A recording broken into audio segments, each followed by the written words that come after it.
할렐루야. 세상에서 가장 아름다운 모습이라는 그런 에세이 글이 하나 있는데 작자는 미상입니다. 한번 들어보실래요? 시장에서 찐빵과 만두를 만들어 파는 아주머니 한 분이 계셨습니다. 어느 날 하늘이 울랑말라 꾸물거리더니 후두둑 비가 쏟아지기 시작했습니다. 소나기겠지 했지만 비는 두어 시간 동안 계속 내렸고 도무지 그칠 기미를 보이지 않았습니다. 아주머니에게는 고등학생 딸이 한 명 있었는데 미술학원에 가면서 우산을 들고 가지 않았다는 것이 생각났습니다. 서둘러 가게를 정리하고 우산을 들고 딸의 미술학원으로 달려갔습니다. 그런데 학원에 도착한 아주머니는 학원 문 앞에 들어가지도 못한 채 주춤거리고 서 계시는 것이었습니다. 부랴부랴 나오는 통에 밀가루와 덕지덕지 묻은 작업복에 낡은 슬리퍼, 심지어 앞치마까지 둘러매고 왔기 때문입니다. 감수성 예민한 여고생 딸이 혹시나 엄마의 초라한 행색에 창피해하진 않을까 생각한 아주머니는 건물 주변의 학생들이 잘 보이지 않는 곳에서 딸을 기다리기로 했습니다. 여전히 빗줄기는 굴걷고 한참을 기다리던 아주머니는 혹시나 해서 학원이 있는 3층을 올려다봤습니다. 학원이 끝난 듯 보였습니다. 마침 빗소리에 궁금했는지 아니면 엄마가 온 걸 직감했는지 딸아이가 창가를 내려다보았고 아주머니와 눈이 마주쳤습니다. 반가운 마음에 딸을 향해 손을 흔들었지만 딸은 못 본 척 몸을 숨겼다가 다시 살짝 고개를 내밀고 다시 숨기고 하는 것이었습니다. 딸은 역시나 엄마의 초라한 모습 때문에 기다리는 것을 원치 않는 것 같았습니다. 슬픔에 잠긴 아주머니는 딸을 못 본 것처럼 하고 가게로 갔습니다. 그로부터 한 달이 지났습니다. 미술학원으로부터 학생들의 작품을 전시한다는 초대장이 날아왔습니다. 자신을 피하던 딸의 모습이 생각나 전시회를 가야 할지 말아야 할지 한나절을 고민하던 아주머니는 늦은 저녁에야 가장 깨끗한 옷으로 갈아입고 미술학원으로 달려갔습니다. 끝났으면 어쩌나 걱정을 한가득 안고 달려온 아주머니는 다행히도 열려있는 학원문에 안도의 한숨을 쉬었습니다. 또다시 학원문 앞에서 망설였지만 결심한 듯 문을 열고 들어가 벽에 걸려있는 그림 하나를 감상하기 시작했습니다. 그때 한 그림 앞에 멈춰선 아주머니, 당황한 기색이 역력한 채로 그림을 응시하고 있었습니다. 제목, 세상에서 가장 아름다운 모습. 비, 우산, 밀가루 반적이 허옇게 묻은 작업복, 그리고 낡은 신발. 그림 속에는 한 달 전 어머니가 학원 앞에서 자신을 기다리던 초라한 모습이 고스란히 담겨 있었습니다. 그날 딸은 창문 뒤에 숨어 아주머니를 피한 것이 아니고 자신의 화폭에 담고 있었던 것입니다. 어느새 엄마 곁으로 환하게 웃으며 다가온 딸과 눈이 마주쳤습니다. 눈물이 흐르는 것을 간신히 참으며 모녀는 그 그림을 오래도록 함께 바라봤습니다. 딸은 가장 자랑스러운 눈빛으로, 어머니는 가장 행복한 눈빛으로 라는 그런 글입니다. 자, 여러분, 이 글을 읽으면서 우리는 어머니와 그 딸의 애틋한 사랑의 이야기, 그리고 아름다운 그런 감정 뭉클함을 우리는 느낄 수가 있죠. 성령님과 나와의 관계, 성령님과 우리와의 관계를 설명해 보라면 어떻게 설명할 수 있을까? 저는 오늘 이 글의 내용이 그대로라고 생각을 합니다. 성령님은 마치 우리 어머니 같은 분들이죠. 같은 분이십니다. 언제나 늘 우리 곁에서 또 우리를 그렇게 포근하게 감싸고 계시는 그분. 그런 성령님의 마음을 우리가 조금만 알아줄 수 있다면, 그런 성령님의 그 존재 자체를 우리가 조금만 인격적으로 느낄 수 있다면 더 아름다운 사랑이, 더 아름다운 인생의 행복이 넘쳐질 텐데 믿을 수 있기를 축원합니다. 지난주에 혹시 여러분 말씀을 기억하십니까? 성령을 소멸하지 말자. 우리 안에 성령님이 사라지지 않게 하자. 잃어버린 성령님을 되찾았으면 좋겠다. 이런 말씀이었죠. 한 주간 여러분 잃어버린 성령님을 찾으셨나요? 그러면 이제 잃어버렸던 성령님을 찾았다면 그 성령님이 우리 안에서 떠나지 않고 오랫동안 내 안에 머물게 하려면, 사라지지 않고 소멸되지 않고 나와 오랫동안 함께 살아가려면 어떻게 해야 합니까? 바로 성령님을 근심하게 하지 말라는 것이죠. 그래서 오늘 하나님은 30절에서 우리에게 하나님의 성령을 근심하게 하지 말라. 아멘. 믿으셨으면 좋겠습니다. 하나님의 성령을 근심하게 하지 말라. 성령님을 근심하게 하지 말라. 이런 질문부터 한번 던져볼까요? 성령님이 언제 근심하실까요? 성령님의 마음과 우리의 마음이 같지 않을 때겠죠. 그러면 성령님은 언제 기쁘실까요? 성령님을 기쁘시게 하는 일은 무엇일까요?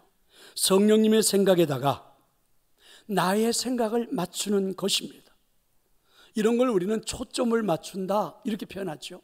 성령님의 생각에 내 생각을 맞추는 것, 그때 성령님이 가장 기뻐하십니다. 그럼 우리는 어떻게 성령님께 나의 생각을 맞추는 초점을 맞출 수 있을까? 초점을 맞춘다라고 하는 말은 이렇게도 해석해 볼 수가 있죠. 집중한다라는 의미로도 해석해 볼 수 있습니다. 그 집중을 방해하는 장애물들이 있을 텐데 그것들을 다 제거하고 그리고 오로지 성령님에게 집중하는 것, 우리 마음속에서 하나님을 집중하지 못하도록 하는 장애물이 있어서 그걸 좀 떨쳐버리고 집중하라. 이게 오늘 말씀입니다. 31절은 이렇게 말씀하죠. 너희는 모든 악독과 노함과 분냄과 떠드는 것과 비방하는 것을 모든 악의와 함께 버리고, 이렇게 말씀하십니다.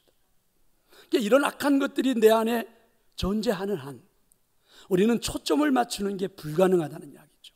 이런 악한 것들이 내 안에 살아있는 한 성령님과 초점을 맞추어 살아가기가 힘들다는 것이죠. 초점이 맞춰지지 않으면, 이런 것들이 그대로 살아있어서 성령님에게 나의 생각을 함께 하지 못하면 그때 성령님은 근심한다는 이야기입니다. 그래서 결국 우리가 성령님을 근심하는 인생을 하루하루 살아갈 수밖에 없다는 이야기죠. 한번 예를 들어보겠습니다. 구약 성경에 나오는 여러분 요나의 이야기를 아시죠? 요나는 오랜 세월 인생을 살아오면서 갖게 된 사고방식이라는 게 있죠. 그게 무엇일까요? 요나서 1장 2절을 보면 하나님께서 요나에게 이렇게 말씀하셨습니다. 너는 일어나 저 큰 성읍 니느웨로 가서 그것을 향하여 외치라. 그 악독이 내 앞에 상달되었다. 하나님께서는 니느웨 백성들의 죄에 대해서 책망하시겠다는 겁니다. 그래서 요나로 하여금 그 죄악에 대하여 경고하라, 이렇게 말씀한 겁니다. 그런데 요나는 이 하나님의 명령을 거부합니다. 왜냐하면 요나의 생각입니다. 요나의 사고방식이죠. 이방인들은 경고의 대상이 아니라 이방인들은 멸망의 대상이라는 사고방식입니다. 자신들은 선민이에요. 하나님이 택해준 선민이기 때문에 우리는 하나님의 사랑, 하나님의 자비가 우리에게는 필요하지만, 그런 하나님의 사랑, 자비를 우리는 받을 수 있지만 적어도 니느웨 백성들처럼 이방인들은 아니라는 것입니다. 이방인들은 저주받고 멸망받아야 될 대상이라는 거예요. 이게 요나가 가지고 있는 사고방식이요, 이스라엘 백성들이 가지고 있는 사고방식이죠.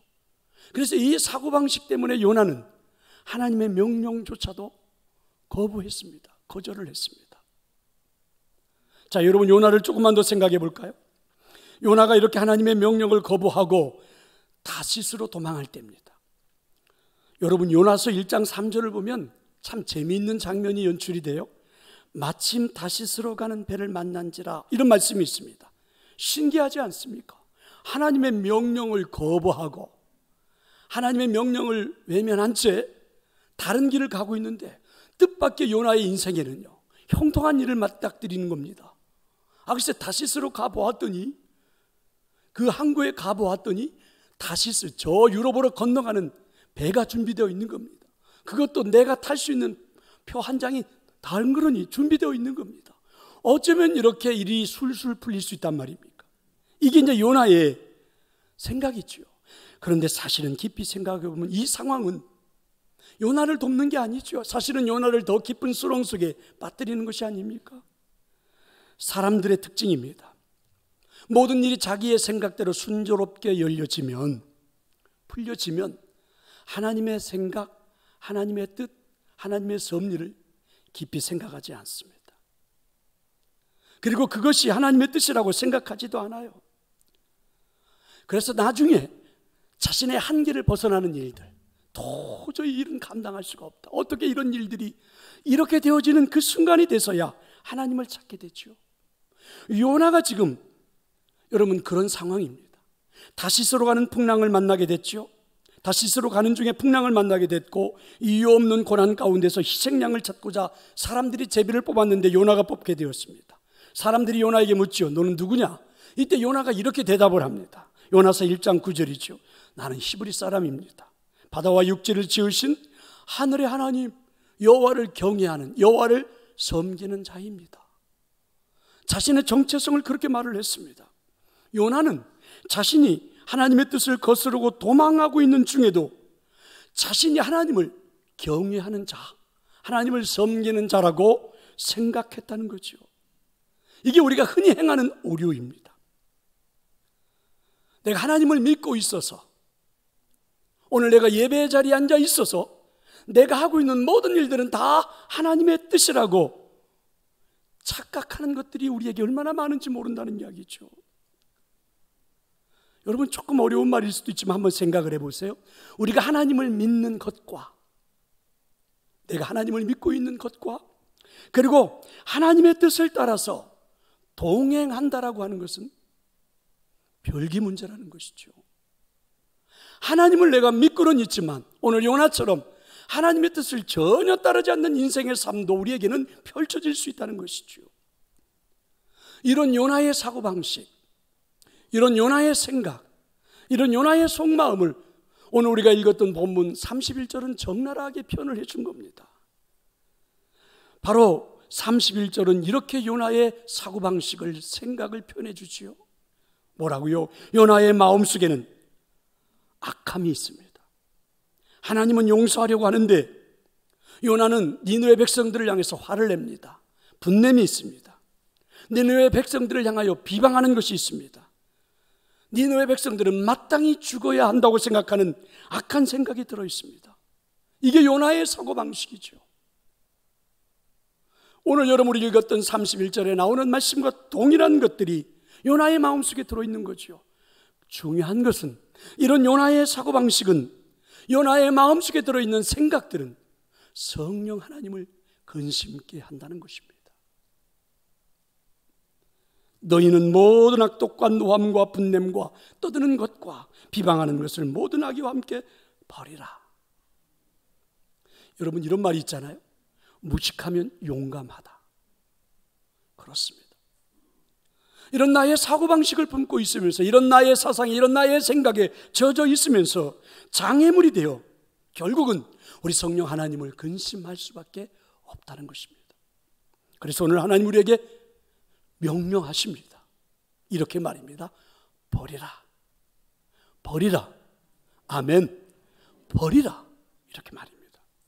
하나님의 마음을 모르면서 그게 하나님의 생각이라고 막 우기고 있는 우리들의 모습, 그건 뭐라고요?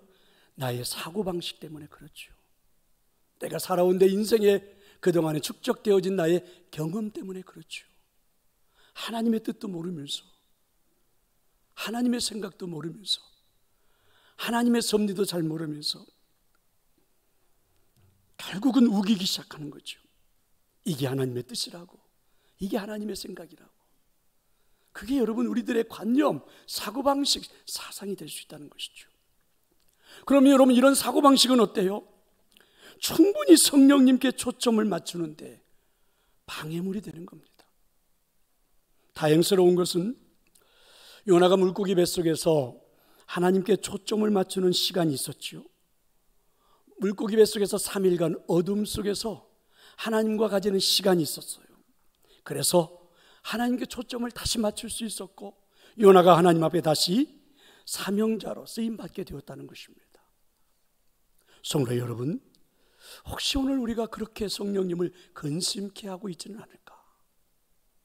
하나님의 마음도 모르면서, 하나님의 생각도 잘 모르면서, 내가 가지고 있는 생각, 내 사고방식으로 그게 하나님의 뜻이라고 우기면서 요나처럼 그렇게 우리는 엉뚱한 길을 향해서 가고 있는 나의 모습.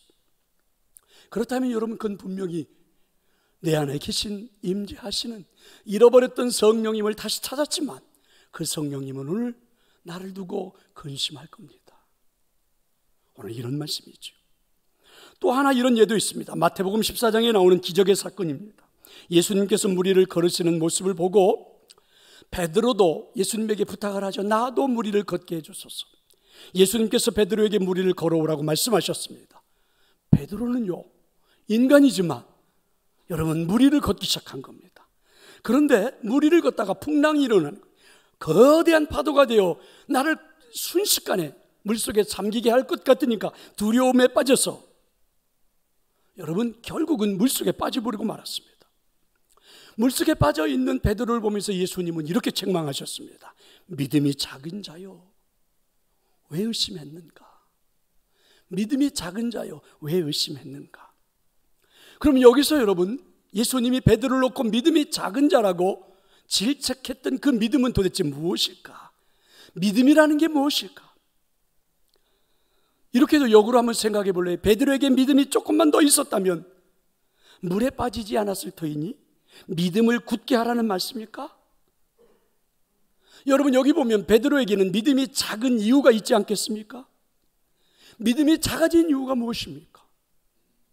여러분, 풍랑을 바라봤기 때문에 그렇죠.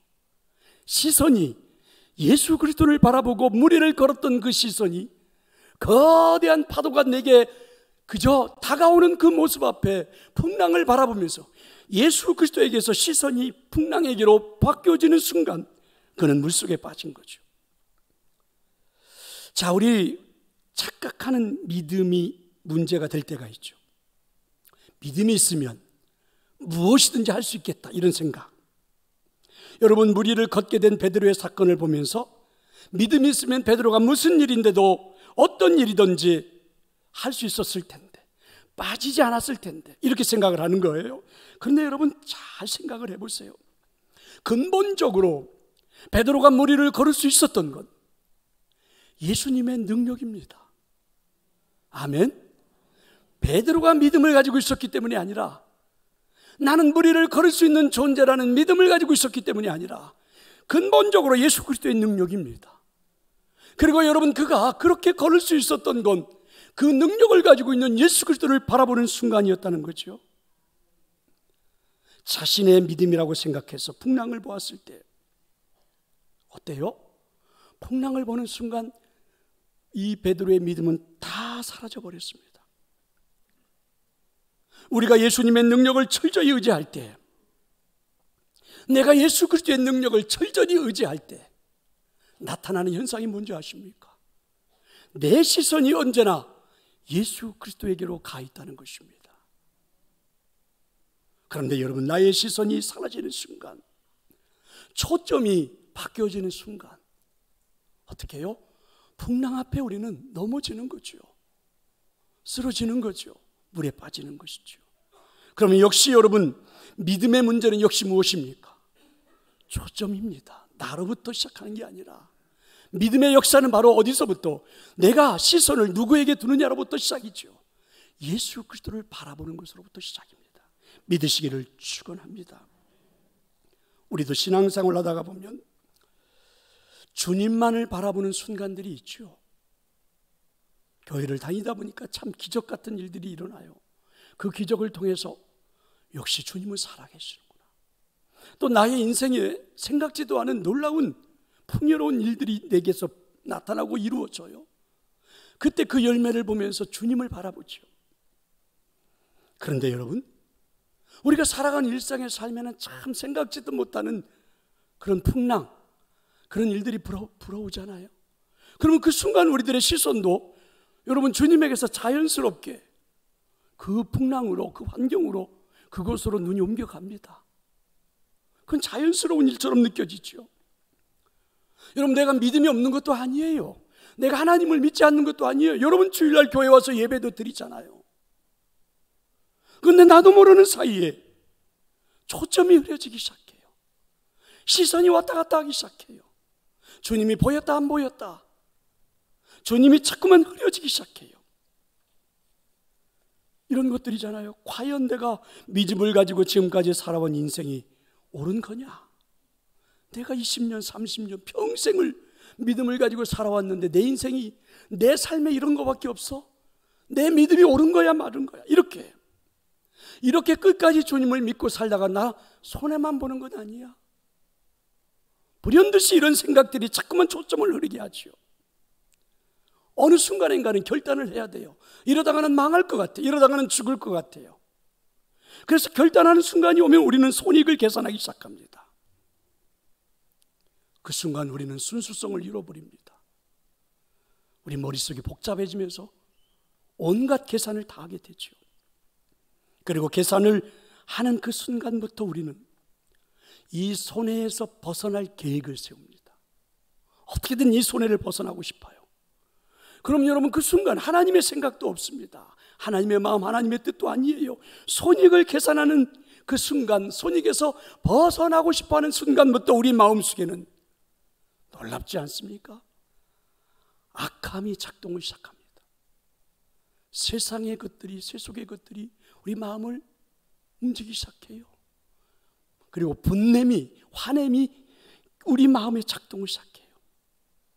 이제는 더 이상 하나님의 마음이, 하나님의 뜻이 기준이 아닙니다.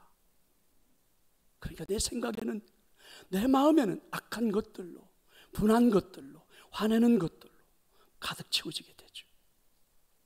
한번 여러분 생각해 보세요. 우리 속에서 화가 나는 것은 왜 그런 것입니까?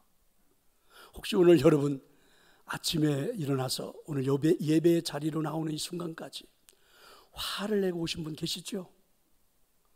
집에서 부부간에 한바탕 하고 오신 분들, 또 교회 오셔서 또 누군가를 만나가지고 또 속에 화가 나신 분들 더러 있지요.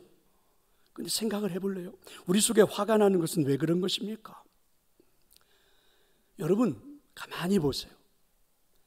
상대방 때문에 그런 게 아니에요. 내가 어떤 생각으로 그 문제를 보느냐에 따라서 화가 날 수도 있고 화가 안 날 수도 있어요.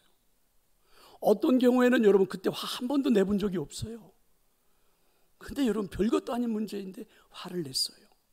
어떤 것으로 보느냐에 따라서, 만약에 여러분이 시선을 주님에게 고정만 시킬 수 있다면, 만약에 여러분이 주님만 바라볼 수 있다면 그렇게까지 화를 내지는 않을 겁니다. 그렇게까지 성질 부리고 짜증내지는 않을 거예요. 여러분이 주님만 바라볼 수 있다면. 우리가 하나님께 우리의 삶을 맡기고 초점을 두기 위해서는 반드시 그래서 포기해야 할 것들이 있습니다. 무리를 걷고 있던 베드로에게는 여러분, 무리를 계속 걷고 싶다면 반드시 포기해야 하는 것이 있습니다. 그게 무엇입니까? 풍랑을 바라보지 않겠다. 풍랑을 바라보면 빠지는 거죠. 시선을 주님에게만 두겠다라는 것입니다. 그런데 여러분, 더 중요한 것, 나의 시선을 주님에게 두지 않고 내가 풍랑을 바라보는 것을 포기하겠다라는 생각으로 내 마음을 채우지 않는 한 그 순간부터 성령님은 근심한다는 거죠. 내가 주님만을 바라보겠다라고 다른 것을 보았던 모든 것들을 포기하겠다고 내가 결단하지 않는 한 성령님은 언제나 우리 안에서 근심하기 시작한다는 거죠. 그러면 우리 마음은 표류하기 시작하는 겁니다. 성도 여러분, 성령님을 근심하게 하지 않으려면 내 초점을 정확하게 해야 합니다. 시선을 정확하게 해야 합니다. 여러분의 사고방식이 정확해야 합니다. 믿으시기를 축원합니다. 그런데 여러분, 오늘 이 자리에서 설교를 듣는 여러분, 이 말씀 한마디로 시선이 고정이 되고 사고방식이 좀 변화가 되면 얼마나 좋겠습니까? 여러분, 정말 은혜도 받고 감동도 받지만 그게 내 일상의 삶으로 펼쳐지려면 반드시 해야 되는 게 있습니다. 그게 무엇입니까? 시선을 맞추는 훈련이 필요한 것입니다. 믿으시기를 축원합니다. 훈련, 내 시선을 주님께 고정시키는, 나의 사고방식이 아닌 하나님의 마음을 따라가는 여러분 훈련이 우리에게는 필요하다는 거죠. 저는 그래서 훈련하는데 가장 좋은 예를 여러분에게 한 가지 설명을 드리겠습니다. 바로 출애굽했던 이스라엘 백성들의 광야 생활입니다. 출애굽기는 40장으로 되어 있죠. 이스라엘이 애굽에서 종살이하는 것을 보시고 인도해내신 하나님께서 이스라엘 백성들을 인도해 가는 그 출애굽의 과정들이 흥미롭게 기록이 되어 있습니다. 그 가운데 특별히 출애굽기 40장에 보면 이스라엘 백성들이 그 광야 한복판에서 성막을 만듭니다. 그리고 성막을 다 만들어 놓고 하나님께 봉헌하는 그런 순간입니다. 그런데 흥미로운 것은 이 만들어진 성막에 놀라운 의미가 담겨 있다는 거죠. 그게 출애굽기 40장 36절부터 38절입니다. 구름이 성막 위에서 떠오를 때에는 이스라엘 자손이 그 모든 행진하는 길에 앞으로 나아갔고, 구름이 떠오르지 않을 때에는 떠오르는 날까지 나아가지 아니하였으며, 낮에는 여호와의 구름이 성막 위에 있고 밤에는 불이 그 구름 가운데 있음을 이스라엘의 온 족속이 그 모든 행진하는 길에서 그들의 눈으로 보았더라. 이런 말이죠. 성막이 다 만들어져서 하나님 앞에 봉헌하는 날이었습니다. 광야에 나온 한 달 가까이 됐을 때, 한 3달 가까이 됐을 때 그들은 늘 느꼈던 게 있습니다. 그 구름기둥과 불기둥이 맨 앞에서 진행하던 그 구름기둥, 불기둥이 여러분 성막이 봉헌되어지는 날 성막 앞으로 다 옮겨온 것입니다. 그리고 이제는 그때부터 이들은 오로지 시선은 성막만을 바라보는 일들입니다. 성막을 바라보면 그 위에 구름기둥이 있습니다. 그럼 여러분 그 구름기둥이 움직이기 시작하면 그들도 움직입니다. 구름기둥이 머물면 그들도 장막을 치고 머무는 것입니다. 어디를 가야 할지, 어디로 가야 할지, 어떤 길을 가야 할지 그 성막 위에 머무르는 구름이 다 인도하는 겁니다. 그런데 여러분 생각해 볼래요? 구름이 막 떠올라서 움직이기 시작해. 이제 이동을 해야만 합니다. 그런데 나는 그 시간 너무 몸이 피곤해요. 쉬고 싶어요. 움직이고 싶지 않아요. 그럼 어떻게 해야 되는 겁니까? 여러분 구름이 움직이기 시작하면 나는 아무리 피곤하고 힘들고 쉬고 싶어도 구름을 따라서 움직이는 거죠. 여러분 구름이 가는 방향이 어디인지를 예측도 못하겠어요. 사실 오늘 내가 그동안에 살아왔던 인생을 본다면 오른쪽으로 가는 게 맞아요. 이 방향이 맞습니다. 그런데 구름이 엉뚱하게 왼쪽 방향으로 가는 거예요. 어떻게 해야 합니까? 왼쪽으로 나의 방향을 바꿔야 돼요. 여러분 이렇게 해서 이스라엘 백성들은 40년을 광야에서 훈련을 받은 겁니다. 40년 동안 광야에서 자신들의 시선을 구름 위에다가 성막 위에다 두는 것을 훈련하면서 살았던 그들에게 내려진 결론이 무엇입니까? 우리가 살아가는 인생은 하나님의 인도하심을 따라가는 것이 내 삶에서 그게 최선이다 라는 것입니다. 오른쪽으로 가고 싶었고 때로는 쉬고 싶었어도 구름기둥이 불기둥이 인도하는 대로 따라갔더니 거기가 가나안 땅이더라. 그게 내 인생의 최선이었다. 그렇게 여러분 초점을 맞추는 훈련이 무려 40년이 지나간 것입니다. 성도 여러분, 오늘 우리에게도 그런 훈련이 필요하지 않을까요? 내 안에 계신 성령님에게 초점을 맞추는 훈련들이 필요하지 않을까? 그런데 이렇게 초점을 맞추는 훈련에는요, 우리의 의지적인 결단이 반드시 필요하다는 말입니다. 어떻게 해요? 여러분 구름을 보았습니다. 움직이기 시작을 합니다. 쉬고 싶어도 나는 결단하고 일어서서 짐을 싸고 따라가야 합니다. 오른쪽으로 가고 싶습니다. 아무리 내가 여러분 왼쪽으로 가고 오른쪽으로 가고 싶어도 구름이 왼쪽으로 가면 따라가야 합니다. 나의 의지적인 결단이 순간순간 필요한 거죠. 이렇게 여러분 따라가다가 보면 어느 순간인가는 하나님의 마음이 내게 느껴지고 하나님의 뜻이 내게 느껴지고 하나님의 인도하심이 나의 생각이 되고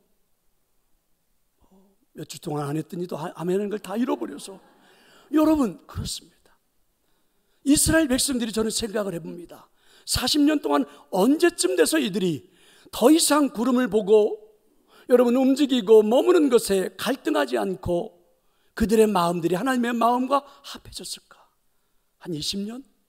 한 30년쯤 그렇게 시선을 맞추고 따라다니다 보니까 한 10년 정도는 움직이는 것 하나님의 마음이 느껴지고 오른쪽으로 가는 것 하나님의 마음이 느껴지고 이렇게 되어졌을까? 그렇게 여러분, 초점을 맞추는데도 우리의 의지적인 결단은 반드시 필요하다는 이야기죠. 그게 오늘 우리 안에 들어있는 나의 생각의 결단이 반드시 필요하다는 것입니다. 하나님의 마음을 담아야 하기 때문에. 히브리서 13장 2절에 보면 이런 말씀이 있습니다. 손님 대접하기를 잊지 말라. 이로써 부지 중에 천사들을 대접한 이들이 있었느니라. 아브라함과 사라를 방문한 세 천사 이야기입니다. 아브라함이 그 천사를 잘 대접을 했습니다. 손님인 줄 알고 대접을 했는데 천사인 줄 몰랐죠. 뜻밖에도 아브라함은 이 천사들로부터 축복의 말씀을 듣게 됩니다. 아브라함이 무엇을 기대하고 이 손님들을 대접한 게 아닙니다. 손님들을 대접하라는 하나님의 마음이죠. 가나안 땅에 들어와서 거의 한 40년 가까이 인생을 살다 보니까 하나님의 마음이 내 마음에 여겨져서 손님들을 보고 따뜻한 마음으로, 하나님의 마음으로 대접을 한 거죠. 그랬더니 놀라운 축복이 이루어진 겁니다. 하나 이야기를 들어볼래요? 목회와 신학에 실렸던 그런 이야기입니다. 신문에 나기도 했었던 일인데요. 박씨라는 성을 가진 사람이 여관을 경영하고 있었는데 밤에 보일러를 점검하기 위해서 밖으로 나와 보니까 자기 여관 앞에 누군가가 쓰러져 있습니다. 자세히 보니까 외국인 근로자입니다. 급하게 119에 연락을 해서 종합병원에 데려갔는데 보증인이 없이는 환자를 치료할 수 없다는 이야기를 듣고 이 사람은 집으로 돌아와서 자기 집에 들고 있는 150만 원을 들고 병원에 갔습니다. 그리고 그 외국인 근로자를 치료하기 시작했죠. 진단 결과는 급성신부전증 췌장염입니다. 다행히 한 달 정도 치료를 받고 나니까 건강을 되찾았습니다. 그런데 문제가 그 다음입니다. 치료비가 무려 2천만 원이나 넘게 나온 겁니다. 돈이 없어서 결국 이 사람도 누나에게, 그리고 또한 장인어른에게 도움을 요청하고 사방에 돈을 구워가지고 돈을 마련해서 병원비를 대긴 했지만 아직도 부족합니다. 그런데 이 이야기를 들은 주치의가 감동을 받고 자기에게 들어올 특진비라든지 이런 것들을 다 삭감을 해주어서 그럭저럭 해서 다 병원비를 청산하고 퇴원할 수가 있었습니다. 이 젊은이는 이제 건강한 몸으로 본국으로 돌아가게 되었습니다. 그는 본국으로 돌아가면서 공항에서 연실 손을 흔들면서 고개를 숙이면서 이분들에게 감사하다고 고맙다고 이렇게 인사를 하고 돌아갔습니다. 이 청년은 루안이라는 태국 출신의 청년입니다. 이야기는 여기서 끝나지 않아요. 이렇게 끝내버리면 재미없지요, 그렇죠? 그 다음 이야기가 있습니다. 흥미진진한 이야기입니다. 그런데 이 루안이라는 청년이 다시 한국에 돌아온 겁니다. 이 여관 주인에게 돌아온 겁니다. 봤더니 이 루안이라는 청년은요, 태국 왕실에 속한 귀족이었습니다. 그래서 놀라운 많은 선물을 준비해가지고 와서 이 여관 집 주인이 아주 큰 부자가 되었다는 아름다운 스토리입니다.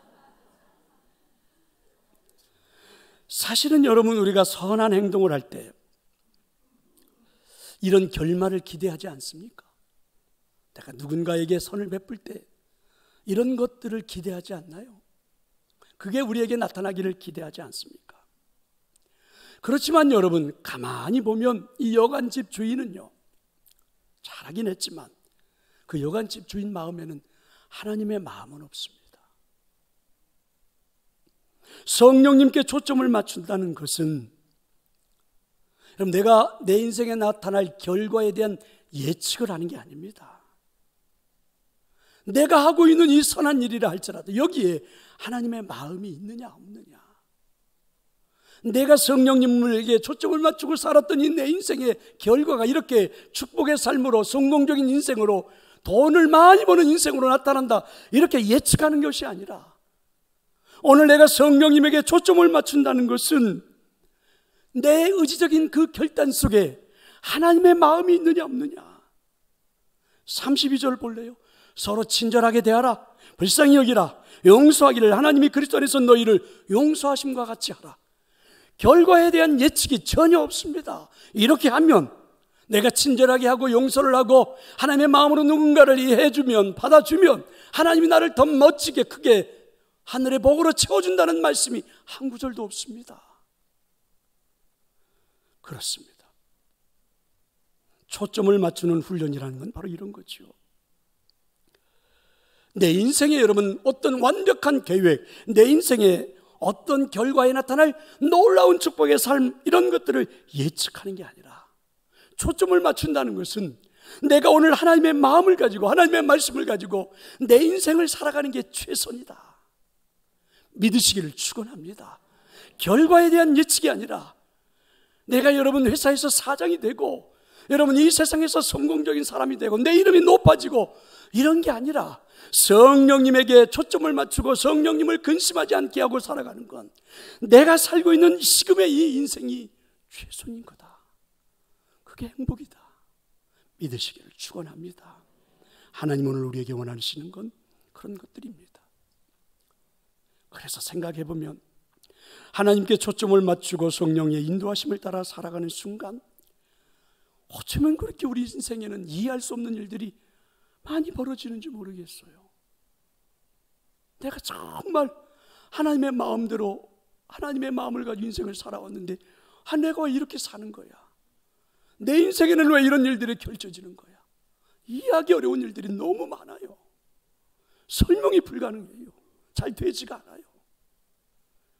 그래서 가끔 우리가 허탈하지요. 좀 성령님이 그런 데는 이야기를 좀 해주시지. 이런 건 이렇고 저런 건 저렇고 한마디도 해주시지 않습니다. 저는 거기에 대해서 이렇게 생각합니다. 이야기해줘도 우리는 모를 거다. 그렇습니다. 사실은 우리가 이해하지도 못하는 것을 따라가는 것이 가장 힘든 일이지 않습니까? 여러분 제가 설교하면서 하나님의 말씀을 놓고 순종하세요 순종하셔야 될 때 여러분 얼마나 힘듭니까? 이해하지도 못하겠는데 그걸 왜 내가 순종을 해야 되는지 왜 따라가야 되는지. 그런데 여러분 오늘 성경은 우리에게 말씀하십니다. 하나님께 초점을 맞추고 살아가는 것, 성령님께 초점을 맞추고 살아가는 것, 그 자체가 우리 인생의 최선이라는 거죠. 여러분 광야 생활했던 이스라엘 백성들 한 번만 생각해 보세요. 그들이 구름 기둥을 따라서 움직이고 구름 기둥을 따라서 머물 때 여러분 그들이 가장 힘들었던 순간이 언제일까? 저는 이런 거 아닌가 생각이 들어요.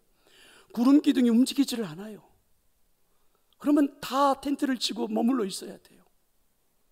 그럼 얼마나 속이 터질까? 저게 뭔가 움직여서 어디 가다가 보면 뭐라도 일이 벌어질 텐데 아무것도 하지 않은 채 구름 기둥이 그냥 멈춰 있는 겁니다. 언제까지 멈춰 있는지도 모르겠어요. 언제쯤 구름 기둥이 움직일지도 모르겠어요.